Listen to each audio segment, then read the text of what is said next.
कभी आपने झील के किनारे खड़े एक बगुले को देखा है। उसकी आंखें पानी पर टिके रहती हैं, उसकी गर्दन तनी हुई होती है और उसकी हर सांस में इंतजार और धैर्य बसा होता है। वह तेजी से हरकत नहीं करता, ना ही बार बार इधर उधर देखता है। वह बस ध्यान लगाता है और जब सही समय आता है तो बिना एक पल गंवाए वह अपनी चोंच से मछली को झपट लेता है। यही कला है फोकस की, और इसी पर आधारित है पूरी किताब, फोकस लाइक अ हिरन। आज के इस तेज रफ्तार शोर शराबे वाले डिजिटल युग में हम सबका मन एक बंदर की तरह हो गया है। एक पल में यहां, दूसरे पल में वहां। कभी फोन की नोटिफिकेशन, कभी किसी की बात, तो कभी सोशल मीडिया की चमक दमक। हम सोचते हैं कि हम मल्टीटास्किंग कर रहे हैं, लेकिन सच्चाई ये है कि हम हर काम अधूरा ही कर रहे हैं। हमारा मन बिखर रहा है और उस बिखरे हुए मन से कोई भी महान काम पूरा नहीं हो सकता। यहीं से शुरू होती है उस ध्यान की कहानी जो हमें एक बगुले की तरह फोकस करना सिखाती है। किताब की शुरुआत एक साधारण से युवक की कहानी से होती है जिसका नाम है नील। नील एक कॉरपोरेट जॉब करता था। हर दिन मीटिंग्स में उलझा रहता, ईमेल्स का जवाब देते देते उसका सारा दिन निकल जाता और शाम तक वह खुद को थका हुआ, खाली और असंतुष्ट महसूस करता। उसे लगता कि वह बहुत कुछ कर रहा है, लेकिन कुछ भी ऐसा नहीं जो उसे सुकून दे या जिसके पीछे उसका दिल लगे। एक दिन जब वह एक झील के किनारे टहल रहा था, उसने देखा कि एक बगुला कई मिनटों तक स्थिर खड़ा रहा। बारिश की हल्की बूंदें गिर रही थीं, लेकिन बगुला बिना हिले डुले पानी को ताकता रहा। और तभी अचानक उसने मछली को पकड़ा। उस क्षण ने नील को हिला दिया। उसने महसूस किया कि वही बगुला उसकी जिंदगी का संदेश लेकर आया था। नील ने ठान लिया कि अब वह भी अपने मन को शांत करना सीखेगा। उसने किताबें पढ़नी शुरू की, ध्यान लगाना शुरू किया, लेकिन हर बार कुछ न कुछ उसे भटका देता। फिर उसकी मुलाकात हुई एक पुराने योगी से जो गांव में झील के पास ही साधना करते थे। योगी ने नील से कहा, बेटा, फोकस कोई तकनीक नहीं है, ये एक स्थिति है, एक अभ्यास है। इसे पाना है तो पहले अपने मन के शोर को सुनना होगा और फिर उस शोर से ऊपर उठना होगा। योगी ने नील को सबसे पहला पाठ दिया, अब और यहीं में रहो। नील हैरान था। योगी ने कहा, जब तुम मछली की तलाश में हो, लेकिन तुम्हारा ध्यान हवा पर है, बादलों पर है, अपने ही विचारों में है, तब तुम कभी भी नहीं देख पाओगे कि मछली कब सामने आई। ठीक वैसे ही जिंदगी में भी जब हम अपने वर्तमान पर ध्यान नहीं देते तो हम मौके खो देते हैं, रिश्ते बिगाड़ देते हैं और खुद को खो देते हैं। उस दिन से नील ने एक प्रयोग शुरू किया। वह हर सुबह उठता और खुद से एक सवाल करता, आज मैं क्या ऐसा करूंगा जो सिर्फ इसी क्षण की मांग है। उसने अपने कमरे में सारी नोटिफिकेशन बंद कर दी, एक एक काम को चुनकर करना शुरू किया, और जब भी उसका मन भटकता वह खुद को वापस इस पल में खींच लाता। धीरे धीरे नील ने महसूस किया कि वह पहले से ज्यादा शांत रहने लगा है। उसे पहले जितनी जल्दी गुस्सा आता था, अब वह गुस्से को आते हुए देख सकता था और उसे जाने भी दे सकता था। पहले वह छोटी छोटी बातों से विचलित हो जाता था, लेकिन अब उसके अंदर एक तरह की स्थिरता आने लगी थी। योगी ने नील को एक और पाठ दिया, विचारों को पकड़ो मत, उन्हें आने दो और जाने दो। बगुला कभी भी झील की हर लहर को पकड़ने की कोशिश नहीं करता, वह बस देखता रहता है। सही समय पर वह काम करता है। ये सुनकर नील को एहसास हुआ कि हम लोग अक्सर अपने हर विचार पर प्रतिक्रिया देने लगते हैं। एक नकारात्मक बात आई नहीं कि हम दुखी हो गए, एक डर उठा नहीं कि हम घबरा गए। लेकिन अगर हम बस देखना सीख जाएं, बिना प्रतिक्रिया दिए, तो हम हर स्थिति में स्थिर रह सकते हैं। उसने खुद को एक नया नियम दिया, जब तक कोई विचार बार बार ना आए तब तक उस पर कोई प्रतिक्रिया नहीं देनी। इस एक नियम ने उसकी जिंदगी बदल दी। पहले जहां वह छोटी बातों को लेकर चिंता में डूब जाता था, अब वह खुद से कहता, रुको, देखो, ये विचार बस एक बादल है और बादल आते हैं, जाते हैं। नील की प्रगति देखने लायक थी। वह अब पहले से ज्यादा काम कम समय में करता। उसकी सोच गहरी होती जा रही थी और सबसे खास बात, उसे खुद से प्यार होने लगा था। वह अब खुद से भागता नहीं था। जो भी भाव आता, चाहे वो डर हो, थकान हो या उत्साह, वह सब कुछ को स्वीकार करता। उसकी जिंदगी में ध्यान अब कोई क्रिया नहीं रही थी, वह उसकी आदत बन गई थी। बगुले की तरह वह भी अब शांत होकर देख सकता था, इंतजार कर सकता था, और जब सही वक्त आता तो पूरा ध्यान उस एक मौके पर केंद्रित कर देता। यह सफर आसान नहीं था। बीच बीच में उसका मन फिर से भटकता, वह उदास हो जाता, परंतु उसने सीखा कि फोकस कोई गंतव्य नहीं है, ये एक यात्रा है। एक ऐसी यात्रा जिसमें बार बार लौटना पड़ता है, इस पल में, अपने अंदर, अपने ध्यान की झील की ओर। किताब के पहले हिस्से में यही मूल मंत्र दिया गया है। फोकस करने का पहला कदम है देखना सीखो। जब आप देखना सीखते हैं तो आप धीरे धीरे सुनना भी सीखते हैं, खुद की आवाज, अपने मन की चाल और उन भावनाओं की गहराई जो हमेशा आपके भीतर थीं, लेकिन आप उन्हें सुन नहीं पाए। अब जब नील ने खुद को बगुले की तरह स्थिर करना शुरू किया तो जिंदगी ने भी उसकी ओर वैसे ही उत्तर देना शुरू कर दिया, धीरे लेकिन स्पष्ट रूप से। वह जानता था कि यह शुरुआत है और आगे की यात्रा उसे और गहराई में ले जाएगी, अपने फोकस, अपनी शक्ति और अपनी शांति की ओर। नील की यात्रा अब स्थिरता से आगे एक गहरे प्रश्न की ओर बढ़ रही थी। क्या केवल शांत रहना और देखना ही पर्याप्त है? क्या फोकस का मतलब केवल ध्यान केंद्रित करना है, या फिर इसके भीतर कोई और गहराई छुपी है? झील के पास बैठते बैठते नील ने एक दिन योगी से पूछा, मैंने अब खुद को शांत करना सीख लिया है, लेकिन क्या यही सब कुछ है? क्या अब मेरा ध्यान पूरी तरह विकसित हो गया है? योगी मुस्कुराए और बोले, बेटा, फोकस सिर्फ स्थिरता नहीं है। फोकस एक अग्नि है जो अंदर जलती है और तुम्हारे हर काम को एक तपस्या बना देती है। नील को यह बात बहुत गूढ़ लगी। वह अग्नि क्या है? योगी ने उसकी जिज्ञासा को एक कहानी के माध्यम से शांत किया। उन्होंने कहा, बहुत समय पहले एक मूर्तिकार था जो हर पत्थर को देखकर यह तय कर लेता था कि उसमें क्या बन सकता है। लोग पूछते, तुम इतने विश्वास से कैसे कहते हो? वह कहता, मैं पत्थर को नहीं बनाता, मैं बस वो हटाता हूं जो उसमें नहीं है। ठीक उसी तरह तुम्हारे अंदर जो फोकस है वह पहले से मौजूद है, तुम्हें बस उसे ढकने वाली परतों को हटाना है। आलस्य, भय, निराशा और लगातार विचलित होने की आदतें। इस बात ने नील की सोच को झकझोर दिया। अब उसका अभ्यास बदल गया था। वह अब केवल शांत नहीं बैठता था, बल्कि हर उस आदत को पहचानने लगा था जो उसे फोकस से दूर कर रही थी। उसने खुद से एक नया सवाल पूछना शुरू किया, आज मैं क्या छोड़ सकता हूं जो मेरी ऊर्जा को खा रहा है? उसे एहसास हुआ कि हर दिन वह कई बार बिना सोचे समझे मोबाइल उठाता है, कुछ बेवजह के चैट्स में वक्त गंवाता है, या पुरानी बातों पर सोचते सोचते वर्तमान खो देता है। नील ने उस दिन से एक डायरी बनानी शुरू की, फोकस डायरी। इसमें वह हर दिन शाम को लिखता था कि उसका ध्यान दिन में कितनी बार भटका, क्यों भटका और उसने उसे कैसे वापस लाया। यह डायरी उसकी खुद की कमजोरी को आईने की तरह दिखाती थी, लेकिन साथ ही उसमें सुधार की रोशनी भी दिखती थी। वह अब हर उस छोटी बात को नोटिस करने लगा था जो पहले उसकी आंखों से बच जाती थी, जैसे कि कब वह सिर्फ टाइम पास के लिए कुछ कर रहा है और कब उसका कोई काम उद्देश्य से भरा होता है। एक दिन योगी ने नील को एक नया अभ्यास दिया। हर दिन 1 घंटा ऐसा निकालो जिसमें तुम कोई ऐसा कार्य करो जिसमें पूरी तरह डूब सको, बिना रुकावट, बिना ब्रेक के। नील ने शुरुआत पढ़ाई से की, लेकिन वह जल्द ही ऊबने लगा। तब उसने महसूस किया कि असली चुनौती किताब में नहीं, उसके ध्यान में है। वह हर बार जब भी कुछ करने बैठता, उसकी आदत होती थी बीच में ब्रेक लेना, कुछ और देखने लगना या फोन की तरफ हाथ बढ़ाना। अब उसे इन सब का विरोध करना था। उसके लिए यह आसान नहीं था, लेकिन यही अभ्यास उसकी असली परीक्षा था। धीरे धीरे उसने खुद में परिवर्तन महसूस किया। वह अब किसी भी चीज में आसानी से फ्लो में आ सकता था। जो काम पहले उसे बोझ लगते थे, अब वही उसे गहराई देने लगे।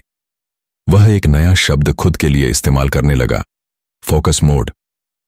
यह वह स्थिति थी जब वह पूरी तरह किसी चीज में डूब जाता था और समय जैसे उड़ जाता था। चाहे वह किताब हो, लिखना हो या बस झील के किनारे बैठकर सोचना, उसका ध्यान अब हर उस कार्य को तपस्या की तरह लेने लगा था। एक दिन जब नील झील के पास बैठा था तो उसने देखा कि बगुला बहुत देर तक स्थिर खड़ा रहने के बाद अचानक एक छोटी सी हरकत करता है, सिर को हल्का सा झुकाता है। वह समझ गया कि यह संकेत है अब मछली करीब आ गई है। योगी ने जब यह देखा तो मुस्कुराते हुए कहा, बगुला कभी बिना मतलब के हलचल नहीं करता। उसका हर मूवमेंट ध्यान से, पूरी चेतना से होता है। यही है अग्नि, फोकस की अग्नि, जिसमें हर कार्य, हर प्रतिक्रिया, हर निर्णय पूरी चेतना से लिया जाता है। अब नील को समझ आ गया था कि फोकस सिर्फ ध्यान की एक तकनीक नहीं है, यह एक जीवन शैली है। एक ऐसी जीवन शैली जिसमें हम हर चीज को चुनते हैं, सोचने से लेकर बोलने तक। वह अब खुद से हर निर्णय से पहले पूछता, क्या यह मेरे केंद्र की ओर ले जा रहा है या मुझे केंद्र से भटका रहा है। उसके काम में भी अब गहराई आ गई थी। मीटिंग्स में वह पहले से ज्यादा स्पष्ट और शांत था। जब कोई सवाल पूछता, वह पहले कुछ पल रुककर सोचता और फिर जवाब देता, बिना जल्दबाजी के, बिना किसी दिखावे के। उसके सहकर्मी अब उसके इस बदले हुए स्वभाव को देखकर चौंकते थे। पहले जहां वह हर समय जल्दबाजी में रहता था, अब वह जैसे एक चलती दुनिया में भी स्थिर खड़ा था, एक बगुले की तरह। यह बदलाव सिर्फ बाहरी नहीं था, नील की अंदरूनी दुनिया अब पूरी तरह रूपांतरित हो रही थी। वह अब महसूस करता था कि हर पल, हर स्थिति और हर सोच उसे गहराई से महसूस कराई जा सकती है, अगर वह पूरी तरह उसमें उपस्थित हो। ध्यान अब उसके लिए एक नियम नहीं, बल्कि जिंदगी का अभिन्न हिस्सा बन गया था। अब नील के अंदर एक स्पष्ट लक्ष्य था। वह अपने ध्यान को इतना तेज करना चाहता था कि वह किसी भी शोर में भी अपनी स्थिरता न खोए। उसके लिए यह ध्यान अब एक साधना बन चुका था, एक अभ्यास जो हर दिन उसके मन को निखार रहा था, उसे स्पष्ट बना रहा था। नील अब जान चुका था कि असली फोकस वो नहीं जो हम कुछ समय के लिए किसी एक काम में लगाते हैं, बल्कि असली फोकस वह है जो हमारी चेतना को इस कदर शुद्ध कर दे कि हम किसी भी कार्य में, किसी भी परिस्थिति में स्थिर, स्पष्ट और सजग रह सकें। एक सुबह जब नील झील के पास पहुंचा तो चारों ओर कुहासा था। झील की सतह इतनी शांत थी कि उसमें से निकलने वाली नमी तक एक ध्वनि की तरह महसूस हो रही थी। वह वहां बैठ गया, अपनी डायरी खोलने ही वाला था कि योगी पास आ गए। उन्होंने पूछा, बेटा, क्या आज तुम्हारा मन शांत है? नील ने मुस्कुराकर कहा, हाँ, आज कोई विचार ज्यादा देर नहीं टिक पा रहा है। योगी कुछ क्षण चुप रहे, फिर बोले, अब समय आ गया है अगले चरण का। अब तुम फोकस को केवल साधना के रूप में नहीं, एक जिम्मेदारी के रूप में देखो। नील चौंका, जिम्मेदारी? योगी ने कहा, अब जब तुम्हारा मन थोड़ा स्थिर हो गया है तो तुम्हें यह समझना होगा कि फोकस केवल खुद को ठीक करने का साधन नहीं है, यह दूसरों के लिए प्रकाश बनने की प्रक्रिया भी है। नील थोड़ी देर चुप रहा। उसने कभी नहीं सोचा था कि उसका अभ्यास किसी और के लिए भी मायने रख सकता है, लेकिन जब उसने पीछे देखा तो उसे महसूस हुआ कि हाल ही में उसके बदलते व्यवहार ने न केवल उसकी जिंदगी बदली थी, बल्कि उसके आसपास के लोगों के दृष्टिकोण को भी। अब उसने फोकस को केवल ध्यान की कला नहीं, बल्कि संबंधों की कला के रूप में देखना शुरू किया। ऑफिस में वह पहले जल्दी जल्दी बात करता था, लेकिन अब वह अपने सहकर्मियों को ध्यान से सुनता, उनके शब्दों के पीछे के भाव को समझने की कोशिश करता। उसे एहसास हुआ कि फोकस का सबसे बड़ा परीक्षण तब होता है जब सामने वाला व्यक्ति गुस्से में हो या जब स्थिति नियंत्रण से बाहर हो। तब हम कितना केंद्रित रह सकते हैं। एक दिन ऑफिस में एक जूनियर ने गलती कर दी और पूरी टीम पर असर पड़ा। पहले का नील शायद झुंझलाता, नाराज होता, लेकिन अब उसने अपनी सांसों पर ध्यान केंद्रित किया, शांत रहा और बड़ी शांति से कहा, चलो मिलकर सुधारते हैं। उस पल पूरी टीम नील को देख रही थी, जैसे उसने सिर्फ एक गलती नहीं संभाली थी, बल्कि एक टीम को बिखरने से बचा लिया था। उस रात उसने डायरी में लिखा, आज मैंने फोकस को संबंधों में इस्तेमाल किया, यही सच्चा अभ्यास है। अगले दिन योगी ने उसे एक और पाठ सिखाया, सुनना ही ध्यान की असली परीक्षा है। उन्होंने कहा कि जब हम किसी को सुनते हैं तो हमारा मन सबसे ज्यादा भटकता है, क्योंकि हम जल्दी जल्दी अपने उत्तर सोचने लगते हैं। लेकिन अगर हम पूरे मन से केवल सामने वाले को सुने, बिना किसी रुकावट के, तो वह भी खुद को गहराई से समझने लगता है। नील ने इसका अभ्यास अपनी मां के साथ किया। बहुत समय से वह अपनी मां से ठीक से बात नहीं कर पाया था। मां अक्सर शिकायत करती थीं कि वह अब पहले जैसा नहीं रहा, लेकिन उस दिन वह उनके सामने बैठा और पूरे ध्यान से उनकी बातें सुनता रहा, बिना रोक टोक के, बिना मोबाइल के, बिना जल्दीबाजी के। उसकी मां की आंखें भर आईं। उन्होंने कहा, आज तू बिल्कुल अपने पापा की तरह लग रहा है, जो मुझे ऐसे ही ध्यान से सुना करते थे। नील समझ चुका था, ध्यान अब किसी आसन या आंखें बंद करने की क्रिया तक सीमित नहीं था। यह तो हर पल की मौजूदगी थी, हर उस व्यक्ति के लिए पूरा होना जो हमारे सामने है। वह अब हर सुबह एक अभ्यास करता, आज मैं कितने लोगों को अपने ध्यान से सम्मान दूंगा। और सच मानिए, यह छोटा सा अभ्यास उसकी पूरी दुनिया बदल रहा था। एक दिन योगी ने उससे पूछा, अब बताओ नील, फोकस का रंग क्या है? नील मुस्कुराया और बोला, फोकस का रंग पारदर्शी है। यह हर रंग में घुल जाता है, जैसे पानी। जो भी काम, जो भी रिश्ता, जो भी परिस्थिति इसे छूती है, वह साफ, स्पष्ट और शांत हो जाती है। योगी ने सिर हिलाया, सही कहा। और अब तुम्हें इस पानी को अपने जीवन की धारा बनाना है। अब नील को समझ आने लगा था कि बगुला केवल एक प्रतीक नहीं है, वह हर उस व्यक्ति का प्रतिबिंब है जो अपने आसपास की दुनिया में गहराई से मौजूद रहना चाहता है। उसकी फुर्ती तभी काम आती है जब वह पहले ठहरना जानता हो। उसकी ताकत तभी दिखती है जब वह खुद को नियंत्रण में रख पाता हो। नील ने अब तय कर लिया था कि वह इस अभ्यास को केवल झील या ध्यान तक नहीं सीमित रखेगा। वह अब हर बातचीत, हर मीटिंग, हर रिश्ते को इस नए दृष्टिकोण से देखेगा। उसे अब कोई जल्दी नहीं थी। वह जानता था कि हर चीज को पूरी तरह जीना ही असली गति है। अब वह दिन में एक समय ऐसा निकालता था जिसे वह साइलेंस विंडो कहता था। एक ऐसा वक्त जिसमें वह न कोई बात करता, न कोई काम करता, बस खुद से जुड़ता। यह अभ्यास इतना सशक्त बन गया था कि उसे उस 1 घंटे के बाद जो स्पष्टता मिलती थी, वह कई घंटों तक बनी रहती। नील की कहानी अब एक साधक की नहीं, एक साधक से शिक्षक बनने की ओर मुड़ रही थी। उसकी आंखों में स्थिरता, बातों में स्पष्टता और व्यवहार में धैर्य आ चुका था। और यही बदलाव उसके चारों ओर भी फैलने लगा था, जैसे झील की सतह पर गिरती हुई एक बूंद का कंपन जो धीरे धीरे पूरे पानी में फैलता है। कुछ महीनों के शांत अभ्यास और आंतरिक परिवर्तन के बाद नील की जिंदगी में पहली बार एक बड़ी चुनौती आ खड़ी हुई। वह अब तक अपने ऑफिस, घर और झील के किनारे बने शांत वातावरण में ध्यान और फोकस की साधना कर रहा था। लेकिन जीवन हमेशा एक जगह टिक कर नहीं चलता। उसका ऑफिस एक नया प्रोजेक्ट लेने जा रहा था, अंतर्राष्ट्रीय क्लाइंट्स के साथ। और यह प्रोजेक्ट उसकी टीम को मिला था, लेकिन शर्त यह थी कि टीम को 3 महीने के लिए विदेश भेजा जाएगा। शहर बदल जाएगा, रूटीन बदल जाएगा, समय बदल जाएगा। और नील को खुद से एक बड़ा सवाल पूछना था, क्या उसका ध्यान इस उथल पुथल में भी टिक पाएगा? योगी से विदा लेने की घड़ी आई। नील की आंखें नम थीं, लेकिन योगी ने बहुत सहजता से कहा, बेटा, ध्यान तब असली होता है जब तुम उसे शांति में नहीं, शोर में जिंदा रख सको। अब जाकर दुनिया में उसका परीक्षण करो। यह सुनकर नील के मन में भय और उत्साह दोनों एक साथ उमड़ने लगे।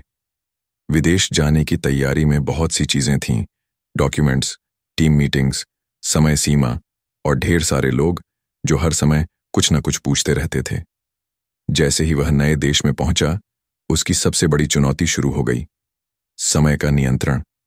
पहले वह अपनी मर्जी से सुबह ध्यान करता था, झील के किनारे बैठता था, डायरी लिखता था।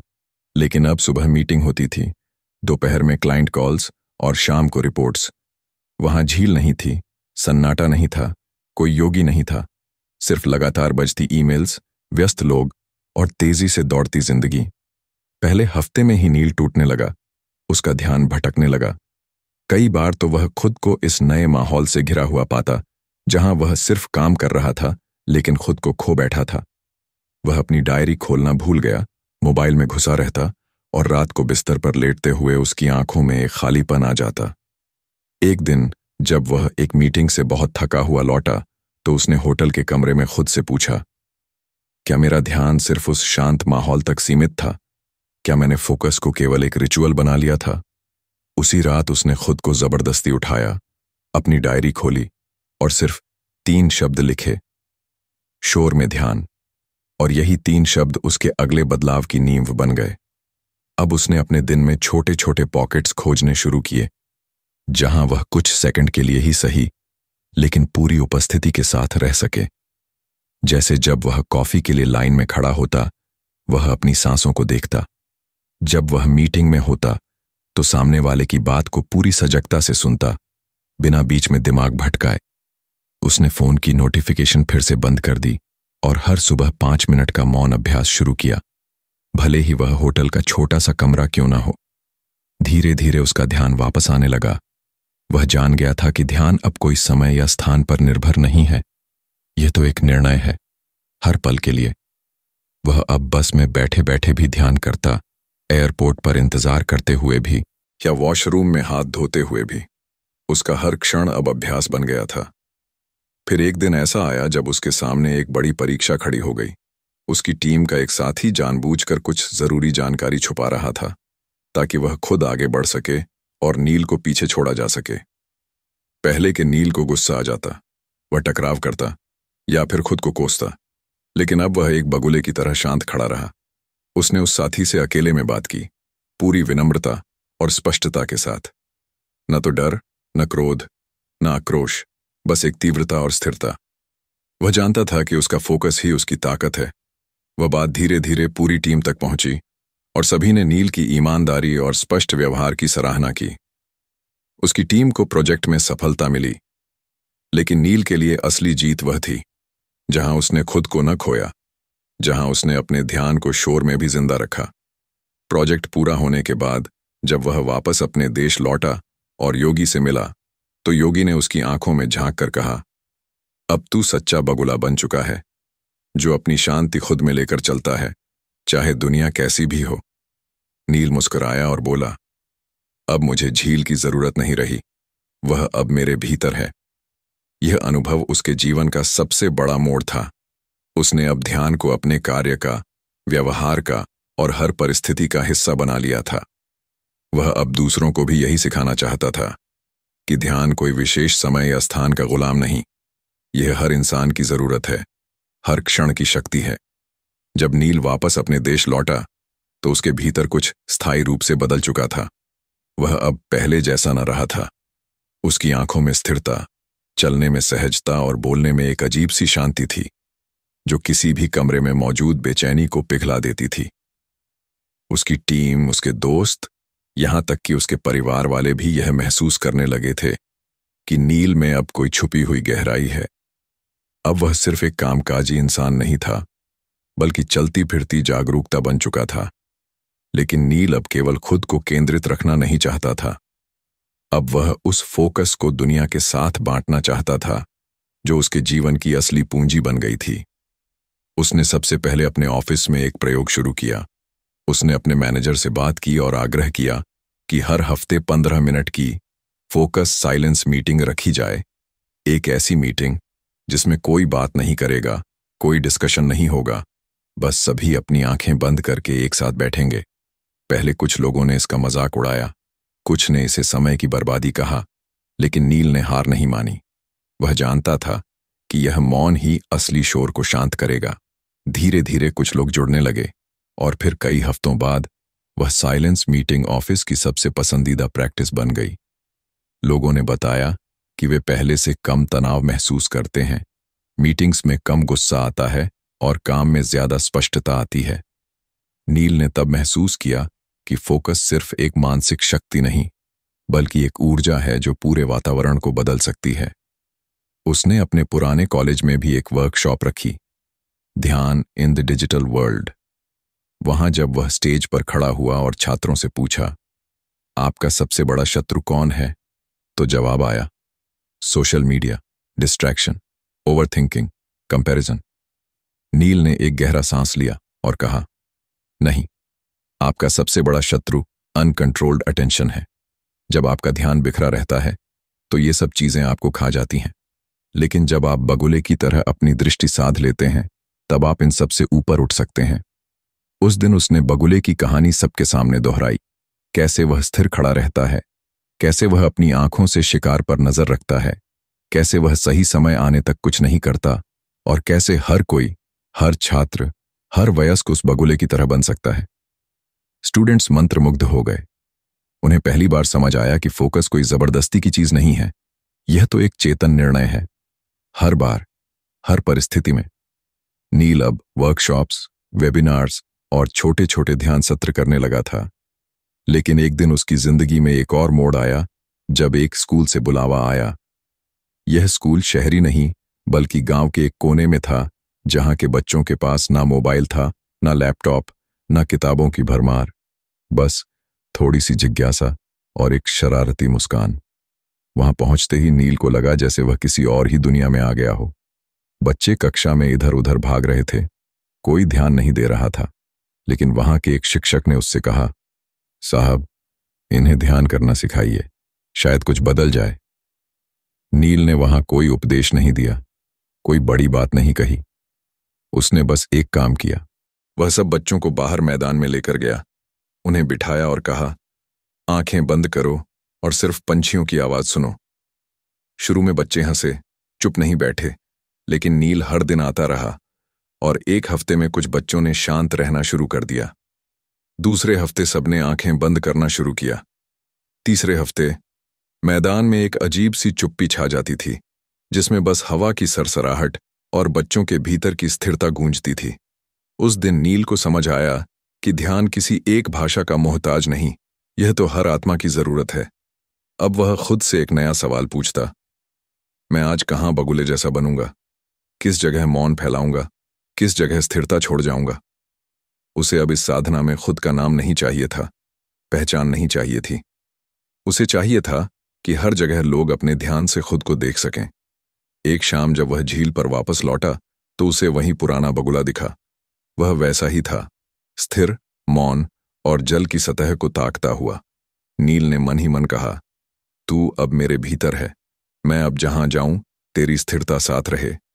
वह जानता था कि अगली बार जब जिंदगी कोई तूफान लाएगी, कोई परीक्षा, कोई दुख, तब वह डर कर भागेगा नहीं, बल्कि अपनी गर्दन ऊपर उठाकर, आंखें स्थिर कर बगुले की तरह देखेगा, अवसर को, शांति को और खुद को। समय धीरे धीरे बीत रहा था, लेकिन नील की साधना अब उम्र की मोहताज नहीं रही थी। वह एक चलती फिरती स्थिरता बन गया था। उसकी दुनिया पहले जैसी व्यस्त तो थी, लेकिन अब उसके भीतर ऐसा मौन था जो बाहर की हर हलचल को बड़ी सहजता से निगल जाता था। हर सुबह वह उठता, अपनी आंखें बंद करता और खुद से पूछता, आज मुझे किस दिशा में पूरी तरह उपस्थित रहना है। उसका जीवन अब किसी एजेंडा से नहीं, जागरूकता से चलता था। अब नील को बार बार आमंत्रण मिलने लगे, विश्वविद्यालयों से, कॉरपोरेट संस्थानों से, यहां तक कि जेलों से भी।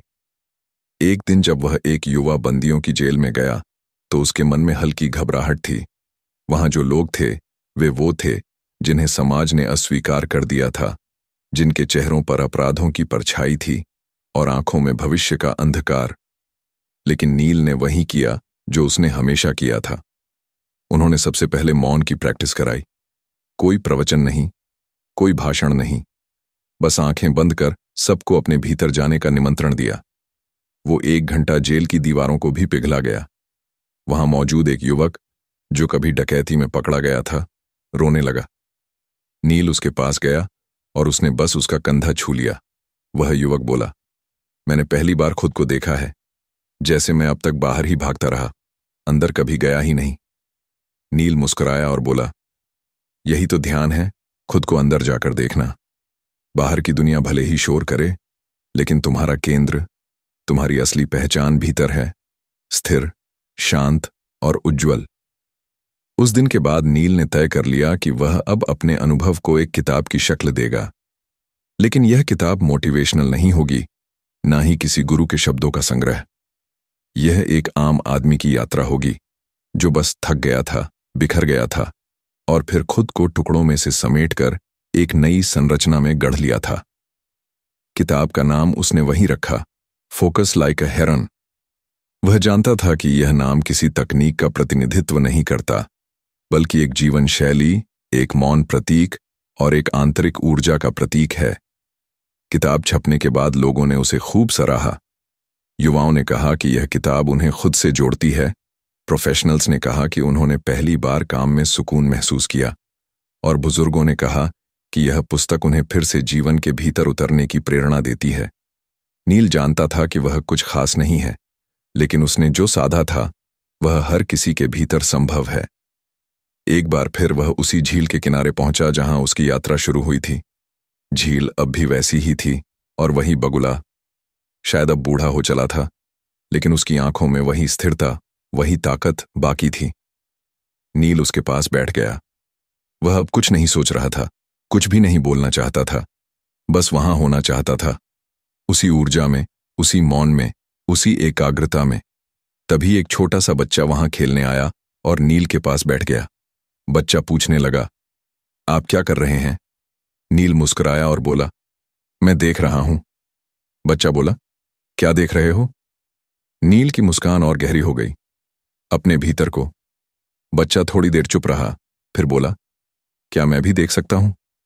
नील ने उसकी छोटी सी हथेली पकड़ ली और कहा, हां बेटा, तू भी देख सकता है। बस तू भी बगुले जैसा बन जा, स्थिर, शांत और पूरी तरह जागरूक। वह जानता था कि वह एक और बीज बो रहा है, जो आने वाले समय में ध्यान का एक नया वृक्ष बनेगा। नील की कहानी यहीं नहीं रुकी। उसने किसी सन्यासी की तरह जंगलों में नहीं भागा, ना ही पहाड़ों में डेरा डाला। वह उसी दुनिया में रहा जहां ट्रैफिक है, ईमेल है, तनाव है, बहसें हैं और संघर्ष हैं, लेकिन फिर भी वह भीतर से स्थिर था। वह अब चलता हुआ ध्यान था, बोलता हुआ मौन था और जीता हुआ फोकस था। अगर कोई नील से आज पूछे कि ध्यान क्या है, फोकस क्या है, तो वह सिर्फ एक ही बात कहेगा, यह कोई काम नहीं है, यह आपका होना है। आप जितने ज्यादा होते हैं, उतना ही ध्यान खुद ब खुद आपके भीतर उतरता है। और यही बात उसकी जिंदगी का सार बन गई।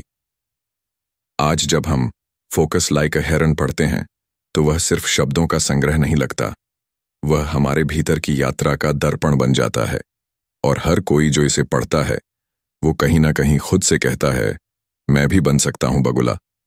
बस मुझे ठहरना होगा, देखना होगा और फिर सही समय पर पूरे होश से उड़ना होगा। अगर ये कहानी आपको थोड़ी सी भी छू गई हो, अगर आपने भी नील की तरह अपने भीतर कुछ हलचल महसूस की हो, तो आज ही एक छोटा सा कदम उठाइए, अपने ध्यान को एक दिशा दीजिए। और अगर आपको लगता है कि ये वीडियो किसी और की जिंदगी में भी एक फर्क ला सकता है, तो इसे जरूर शेयर कीजिए। और हाँ, अगर आप ऐसे ही गहराई से जुड़ी कहानियां, बुक समरीज और ध्यान से जुड़ी बातें हर हफ्ते पाना चाहते हैं, तो चैनल को सब्सक्राइब करना न भूलिए। वीडियो अच्छा लगा हो तो लाइक जरूर कीजिए और नीचे कमेंट में बताइए, आपकी जिंदगी का फोकस मोमेंट क्या रहा है। याद रखिए, फोकस सिर्फ देखने की कला नहीं है, यह जीने की कला है। मिलते हैं अगली कहानी में, तब तक के लिए स्टे स्टिल, स्टे फोकस्ड।